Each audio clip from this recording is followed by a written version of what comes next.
सभी को नमस्कार। आलोक धनवा जी के जीवन परिचय के बाद अब उन्हीं के द्वारा रचित कविता पतंग का अध्ययन करेंगे। इस कविता में ज़्यादा कठिन शब्द है नहीं। यह खड़ी बोली में लिखी गई कविता है, गद्यात्मक कविता है, लेकिन लय है इसमें। तेज़ बौछारें यानी तेज़ बारिश, भादो यह हिंदी के एक महीने का नाम है। श्रावण मास के बाद भाद्रपद का महीना आता है और श्रावण और भाद्रपद दोनों ही तेज़ बारिश के लिए जाने गए हैं। सबसे तेज़ बौछारें गई, भादो गया, सवेरा हुआ खरगोश की आंखों जैसा लाल सवेरा। प्रस्तुत पंक्तियां कवि आलोक धनवा की कविता पतंग से ली गई हैं। भाद्रपद महीने के बीत जाने के बाद अर्थात अश्विन मास की सुबह के सौंदर्य का वर्णन करते हुए कवि कहते हैं कि सबसे तेज़ बारिश का महीना भाद्रपद बीत गया है। आकाश में छाई काली घटाओं का अंधियारा छंट गया है। प्रातःकालीन आकाश में खरगोश की आंखों जैसी लालिमा छाई हुई है। इस सुंदर दृश्य को देखकर कवि कल्पना कर रहे हैं मानो खरगोश की आंखों जैसा लाल सवेरा हो गया है। यह कविता बिंबात्मक है। इसमें कई प्रकार के बिंब हमें दृष्टिगोचर होंगे। पहले तो हम जान लेते हैं कि बिंब होते क्या हैं। बिंब का अर्थ, शाब्दिक अर्थ है चित्र। शब्दों के माध्यम से निर्मित चित्र को बिंब कहते हैं। शब्दों के माध्यम से निर्मित चित्र को बिंब कहते हैं। जैसे दृश्य बिंब, अगर हम पढ़ते हैं और पढ़ते पढ़ते हमारी आंखों के सामने वैसे ही चित्र उपस्थित होने लगते हैं, वह दृश्य बिंब है। स्पर्श बिंब, पढ़ते पढ़ते अगर हम किसी छुअन का अनुभव करते हैं, वह स्पर्श बिंब। घ्राणेन्द्रिय बिंब, अगर पढ़ते पढ़ते हमें खुशबू आने लगती है, हम उस खुशबू में खो जाते हैं, वह घ्राणेन्द्रिय बिंब। श्रवणेन्द्रिय बिंब, यानी सुनने से, जैसे कविता में आगे आएगा घंटी बजाते हुए ज़ोर ज़ोर से, तो सुनना, जिन शब्दों के माध्यम से हमें कुछ सुनाई दें, वह श्रवणेन्द्रिय बिंब। आस्वाद्य बिंब, अगर हम पढ़ते पढ़ते किसी स्वाद में खो जाते हैं, वहाँ आस्वाद्य बिंब होता है। प्रतीक, साहित्य जगत में किसी भाव या विचार का प्रतिनिधित्व करने वाले शब्द प्रतीक कहलाते हैं।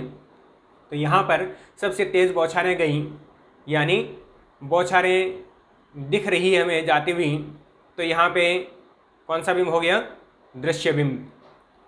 सवेरा हुआ खरगोश की आंखों जैसा लाल सवेरा, यहाँ पर भी खरगोश की आंखें हमारे आंखों के सामने आ जाती हैं, तो यहाँ पर भी दृश्य बिंब है। चलिए इसके शिल्प सौंदर्य को देख लेते हैं, काव्य सौंदर्य को देख लेते हैं, जिसमें भाव और शिल्प दोनों आते हैं। भाव यानी ऋतुओं की जानकारी दे रहा है कवि हमें, ऋतुओं की जानकारी देना। प्रकृति में होने वाले परिवर्तनों को दिखाया गया है इसमें। प्राकृतिक सौंदर्य के प्रति आकर्षण पैदा किया गया है और प्रकृति के प्रति लगाव पैदा किया गया है। शिल्प सौंदर्य, सबसे तेज़ बौछारें गई, भादो गया में मानवीकरण अलंकार है, यानी प्रकृति को मानव की तरह आचरण करते हुए दिखाया गया है। भादो गया यानी आदमी की तरह जाता हुआ दिखाया जाना, तो यहाँ पर मानवीकरण अलंकार है। खरगोश की आंखों जैसा लाल सवेरा, इसमें उपमा अलंकार है। सबसे तेज़ बौछारें गई, भादो गया, वह खरगोश की आंखों जैसा लाल सवेरा पंक्तियों में दृश्य बिंब है और कविता की भाषा सहज सरल है, यानी खड़ी बोली में लिखी गई कविता है। दूसरा है इसका अगला जो पद है कविता का, शरद आया पुलों को पार करते हुए, अपनी नई चमकीली साइकिल तेज चलाते हुए, घंटी बजाते हुए ज़ोर ज़ोर से। शरद ऋतु रूपी बालक कई ऋतुओं रूपी पुलों को पार करते हुए, सूर्य रूपी अपनी नई चमकीली साइकिल को तेज़ी से चलाते हुए, यानी आगे बढ़ाते हुए, बच्चों की किलकारियों रूपी घंटी बजाता हुआ आ रहा है, आ गया है। अर्थात शरद ऋतु का आगमन हो चुका है और बच्चे पुलों को पार करते हुए अपनी नई चमकीली साइकिलों को तेज़ी से चलाते हुए और ज़ोर ज़ोर से घंटी बजाते हुए चले आ रहे हैं।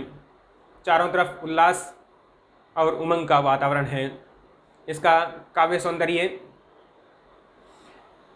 कवि ने ऋतुओं की जानकारी दी है हमें, प्रकृति में होने वाले परिवर्तनों को दिखाया गया है और प्राकृतिक सौंदर्य के प्रति और प्रकृति के प्रति आकर्षण या लगाव पैदा किया गया है।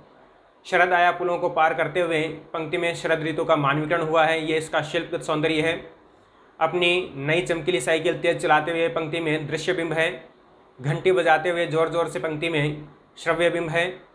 जोर जोर में पुनरुक्ति प्रकाश अलंकार भी है और कविता की भाषा सहज व सरल है, यानी खड़ी बोली में कविता लिखी गई है।